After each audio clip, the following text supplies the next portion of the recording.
یونان کشتی حادثے میں 4 پاکستانیوں کے جاں بحق ہونے کی تصدیق ہو گئی۔ کشتی میں 80 سے زائد پاکستانی سوار تھے۔ پاکستانی سفیر عامر آفتاب قریشی کہتے ہیں کہ جائے حادثہ پر ریسکیو آپریشن تاحال جاری ہے۔ لاپتہ افراد کے بچنے کی امیدیں کم ہیں۔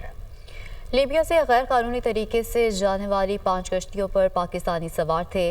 لاشیں حکومتی اخراجات پر پاکستان روانہ کی جائیں گی۔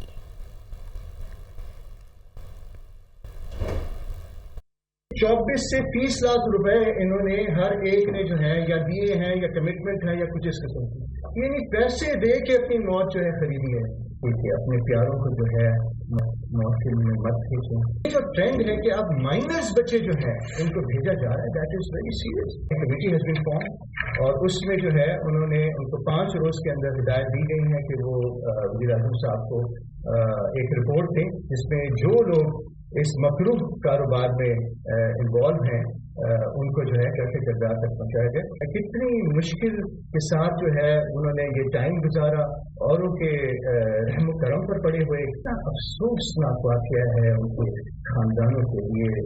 ہم نے ان سے درخواست کی ہے کہ ان کے فنگر پرنٹس اور تصویریں ہمیں فوری طور پر ہمارے ساتھ شیئر کی جائیں۔ ہماری پوری کوشش ہوگی کہ جلد سے جلد ان کی جو ہے ڈیڈ باڈی پاکستان جو ہے بھجوائی جائے۔ یہ باقی 46 کے 46 جو ہیں پاکستانی، یہ اس وقت ہمارا پاکستان میں موجود ہے۔